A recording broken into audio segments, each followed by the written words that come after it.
Hello दोस्तों, आज बात करते हैं पल्मोनरी कंट्यूजन की, जिसे आम भाषा में लंग ब्रूज भी कहा जाता है। यह ब्लंट चेस्ट ट्रॉमा के बाद होने वाली सबसे गंभीर और जानलेवा इंजरीज में से एक मानी जाती है। खास बात यह है कि इसका इलाज फ्लेयर चेस्ट हो या न हो, लगभग एक जैसा ही होता है।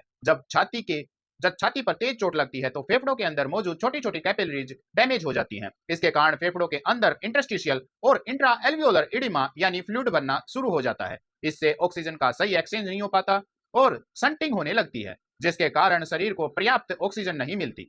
सबसे खतरनाक बात यह है कि पल्मोनरी कंट्यूजन के लक्षण अक्सर तुरंत दिखाई नहीं देते।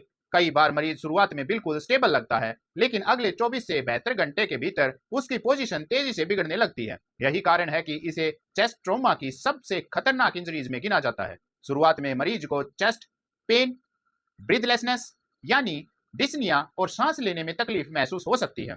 जैसे जैसे फेफड़ों में इडिमा बढ़ता है, वैसे वैसे ब्लड गैस लेवल्स खराब होने लगते हैं और ऑक्सीजन की मात्रा लगातार घटती जाती है।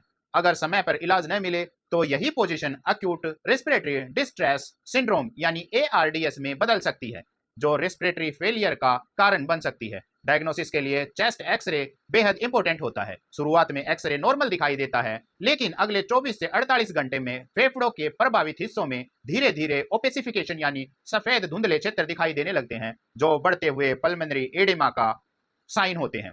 इसलिए किसी भी ब्लंट चेस्ट ट्रॉमा वाले मरीज को सिर्फ शुरुआती जांच के आधार पर सुरक्षित मान लेना सही नहीं है। कम से कम 48 से 72 घंटे तक लगातार monitoring, oxygen saturation, blood gas analysis और रिपीट चेस्ट इमेजिंग की आवश्यकता हो सकती है। याद रखिए, पल्मोनरी कंट्यूजन में सबसे बड़ा खतरा चोट नहीं, बल्कि चोट के बाद धीरे धीरे डेवलप होने वाली इडिमा और रेस्पिरेटरी फेलियर होती है।